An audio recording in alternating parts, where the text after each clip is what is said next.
So we're going to use this motor plate we bought for a big block. Have a rail. Thanks, Chad at Steering Gear, for donating this. You can put that big Hemi in your rail, but we're going to offset 3 inches. How we figured that out?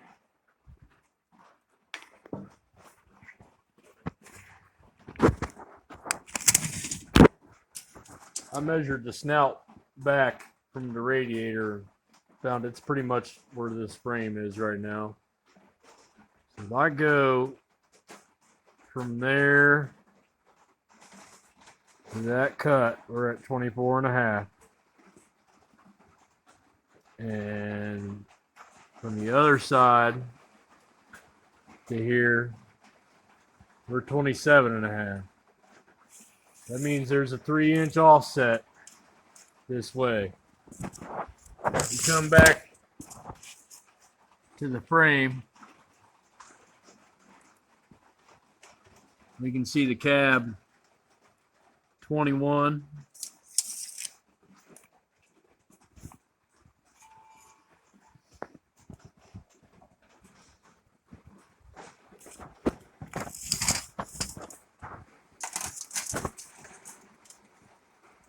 Set it up over there.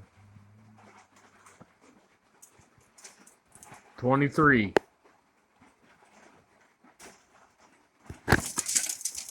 So there's a 2-inch offset there. So if we come down here underneath the truck, we can see that the motor was off-centered from the factory. It kicked back. And the rear axle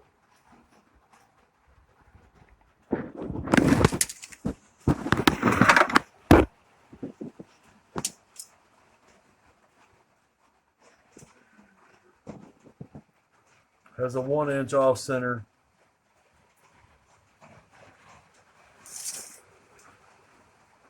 To the passenger side of the frame rail. Now this is nothing new. We come over to the Duster. Dodge has been doing this for years. We look at it here. Roulette.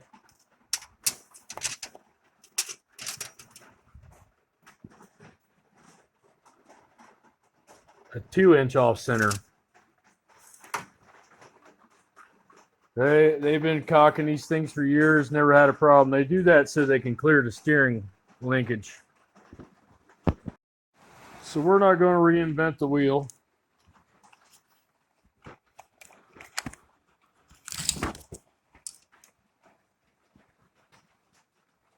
Five and 3/4, 8 and 3/4. I already measured that this thing is actually centered in the rail before. So now that we know, we'll offset that plate 3 inches.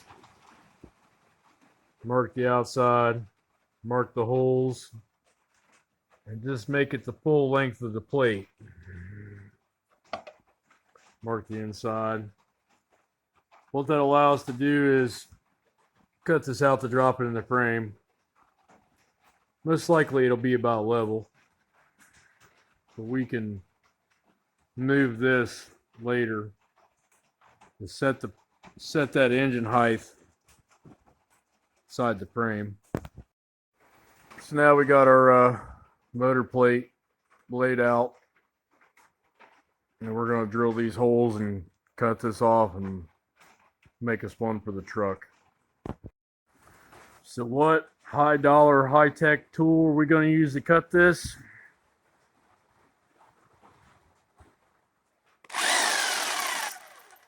Jigsaw.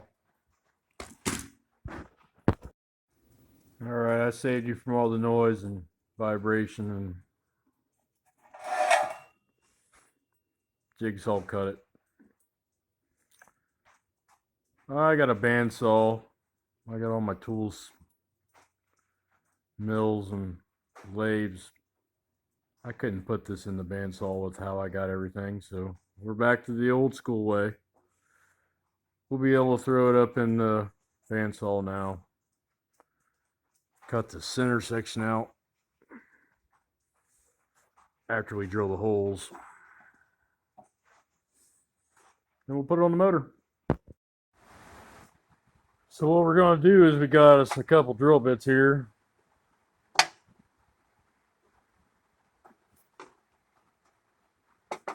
Put our holes. We've clamped our motor plate on. We got us a high-tech 80s model drill press here. I've yet to figure out why, but the mice are going to be rudely awakened here in a minute.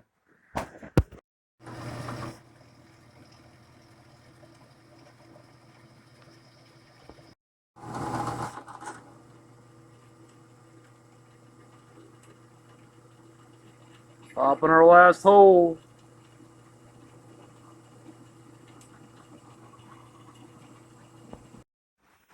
All right, well, we should be done with this template.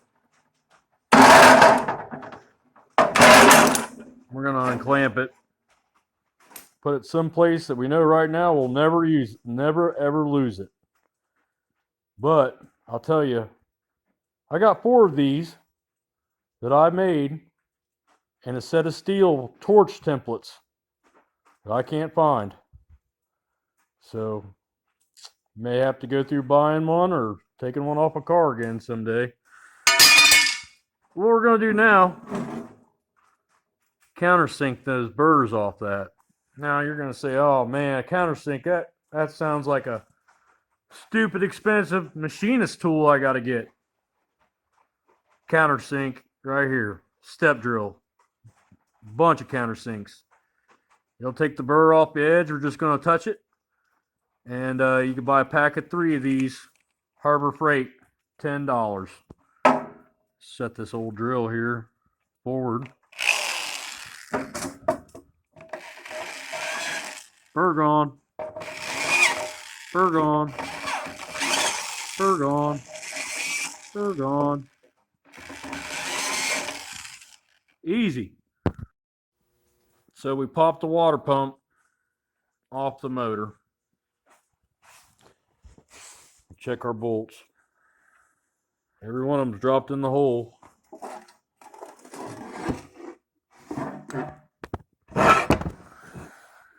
Looks like water can go through there.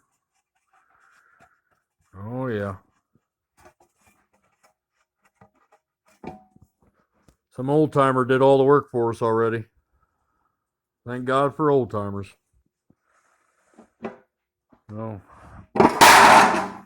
Now I just got to cut out this section. So it'll drop all over that inspection timing chain inspection cover. So what we've done now, so we went over here, popped a couple holes in those radiuses for the inside of that plate. That'll give us a place to run the bandsaw into. We could use a jigsaw, but I gotta do all bandsaw. I'm gonna do it the easy way. Okay, we're over here at the bandsaw. I can only imagine how old this thing is. Probably the 80s. I think I had to look it up for some parts and do some work to it. But I got my end mill grinder and my Bridgeport and my lathe right up on this thing, so we had to cut the plate down to size. We're going to cut this out now. So I've cut my blade into my hole. That'll let me get it in there and turn it.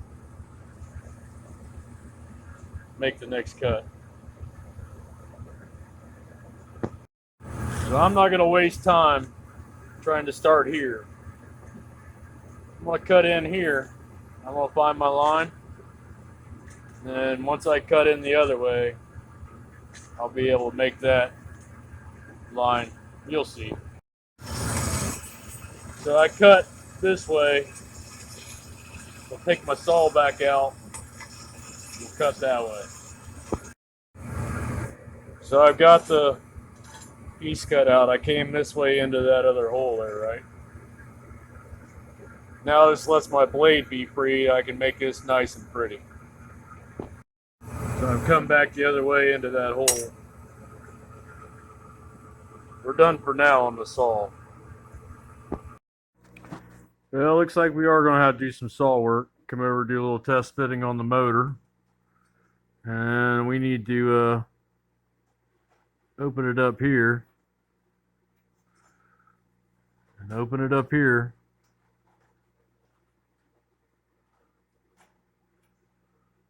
A little bit. It looks like it's going to hit the fuel pump. So it needs to come out there. It ain't gonna hurt. Take a little bit out for the distributor. So we're gonna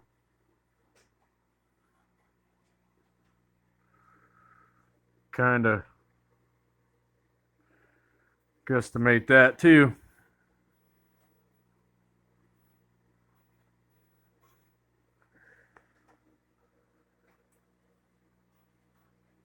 Alrighty, back to the saw. Alright, all the trimming's done. So now we can bolt the pump back on. Okay, I got the water pump bolted back on. And we got our motor plate made. That's going to be our engine mounts. We'll come up off the frame with a angle iron and 2 bolts each side. Thanks for Chad Steering Gear. You need any not a paid advertisement. You need a steering box rebuilt. Columbus, Ohio. Apparently he does everything. Sold me my template for $40. But we got to start here. We'll be able to put her in. I'm not going to worry about gaskets or that sealing stuff yet, because it's going to come off, get modified a couple times. But here she is. One step closer to bolting her in.